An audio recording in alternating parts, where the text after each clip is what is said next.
So, fellow initiates, today we are going to talk about a secret cabal that ruled the known world, a group so powerful it has survived the fall of entire civilizations, a secret society of immortal megalomaniacs called the Order of the Ancients. So let's get started. But now let's get back to our story about the Order of the Ancients.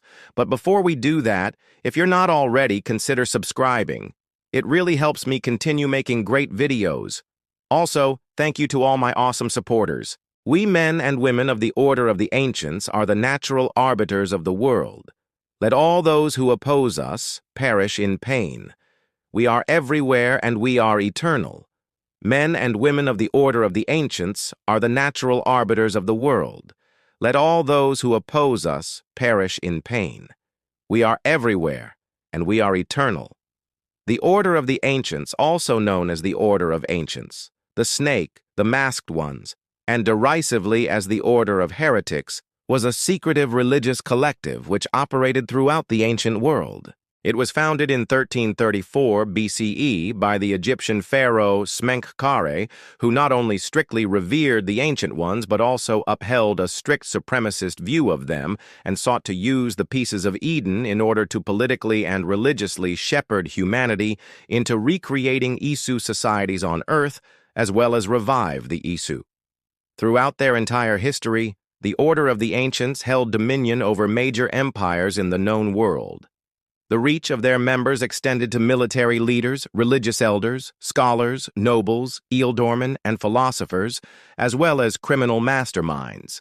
While the order was virtually unopposed in its dominion over humanity during the first several centuries of its existence, several individuals and groups would eventually rise to fight against its tyranny. Most notably the Hidden Ones in 47 BCE, who thereafter wage a centuries-long shadow war against the order. With the rise of Abrahamic religions and the decline of polytheistic religions across Europe and Asia, the order began to decline, and was eventually mostly wiped out in 878 CE in a campaign orchestrated by the Grand Magister of its branch in England, King Alfred of Wessex, who reviled the order's ideals and beliefs, considering them to be sacrilegious to the one God preached by Christianity. With the Viking expansion into England, Alfred manipulated Ivor Varinsdottir of the Raven clan into unknowingly wiping out the ancients in England, fulfilling his dreams to reform the order into one that was more compatible with his religious principles. This became the basis for the eventual foundation of the Order of the Knights Templar. Despite repeated persecutions, remnants of the order still existed elsewhere in Europe, such as Ireland, and France, however, they were eventually eliminated, disappeared, or were absorbed into the Templar order. In 2020, given the similarities in theological beliefs, the assassin Sean Hastings theorized that the Order of the Ancients could have been a predecessor organization to the Instruments of the First Will, a seemingly collapsed modern-day secluded organization that had sought to restore the Isu as humanity's rulers. The Order of the Ancients were originally established by the Egyptian pharaoh Smenkhkare in 1334 BCE after his initiation into the cult of Cosmos, which he renamed to the Order of the Ancients following his ascension to the throne. After joining the cult, Akhenaten revamped the religious practices of Egypt, removing Amun and all the other gods in favor of Aten, whom he declared to be the supreme deity. He then initiated Nefertiti and several courtiers into the cult, effectively converting the Egyptian court into members of the order. Following the death of Akhenaten, his successor Tutankhamun reversed the religious policies of his father, causing the members of the Order of the Ancients at court to go into hiding until the accession of another theist pharaoh. Over the next several centuries, the order used the wealth and power afforded to them by their positions within the Egyptian court to search for the lost pieces of Eden and spread their belief in Aten. During the Greco-Persian Wars, the order was primarily situated in Persia and had influenced the reigns of centuries of Achaemenid emperors. Members of the order believed their work to be divine, and that few hundreds had to be sacrificed for tens of thousands to achieve long-lasting peace and prosperity. Their primary aim was to bring back a strong dynastic power, equal to that of previous dynasties which had ruled during the glory days of ancient Egypt, prior to the arrival of the Ptolemies. This was reinforced by the belief that the pre-existing system had been founded on order, on the divine power of the pharaohs. In this perspective, the order was looking for means of control, be they political, religious, military, or cultural, to regain what had been lost. In addition, they also had people looking for the secrets of the past, such as the pieces of Eden, and how to unlock said secrets' potential.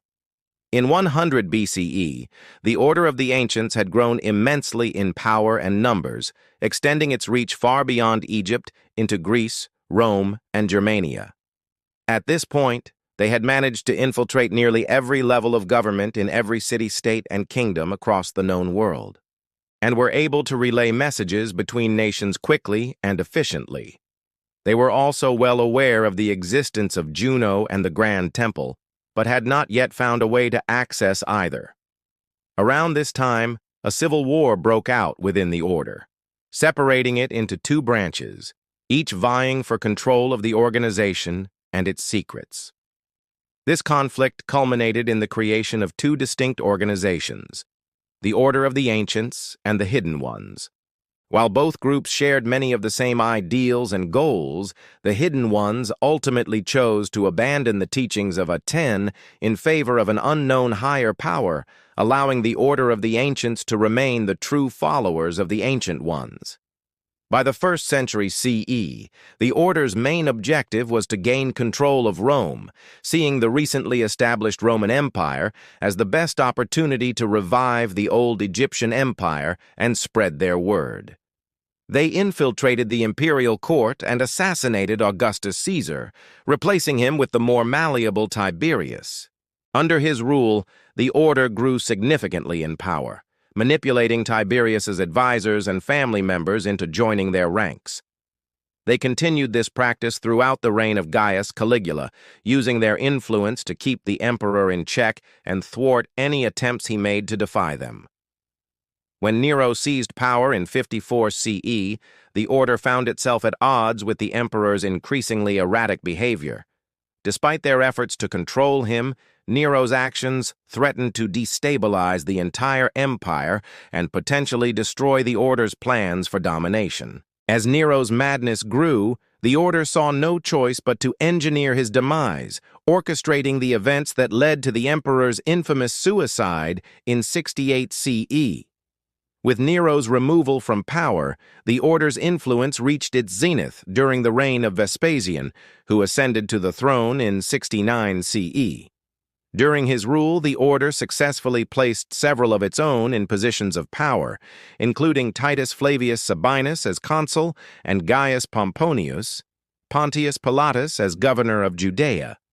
These appointments allowed the Order to exert significant control over the Roman provinces, particularly in Judea, where Pontius Pilate's harsh rule over the Jews would eventually culminate in the execution of Jesus of Nazareth, an event that would have a profound impact on the future of the Order. As the Roman Empire expanded, so too did the reach of the Order of the Ancients.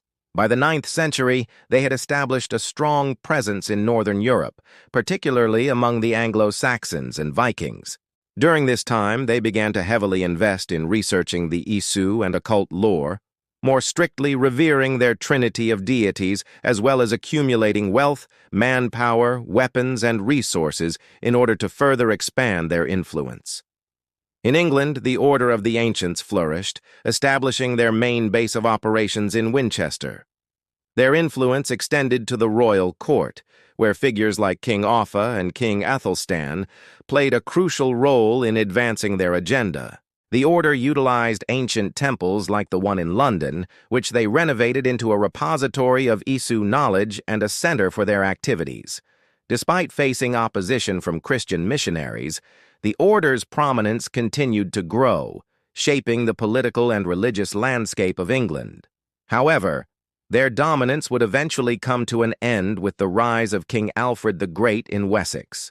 Alfred, a devout Christian, saw the Order of the Ancients as a threat to the growing influence of Christianity in England. His determination to eradicate paganism led him to confront the Order directly, marking a significant turning point in their history. In 878 CE, Alfred's forces clashed with the Order's warriors at the Battle of Edington. The outcome of this battle would prove to be a pivotal moment, setting in motion a chain of events that would lead to the near-total annihilation of the Order in England. Alfred's victory at Edington sent shockwaves through the Order's ranks, forcing them to retreat to their base in Winchester. Undeterred, Alfred's forces laid siege to the city, determined to crush the Order once and for all. Within Winchester, the remaining members of the Order, realizing the gravity of their situation, devised a desperate plan to escape. Disguised as common folk, they fled the city in the dead of night, hoping to regroup and strategize from a safer location. Despite their narrow escape, the Order's presence in England was effectively neutralized, their power broken and their influence shattered.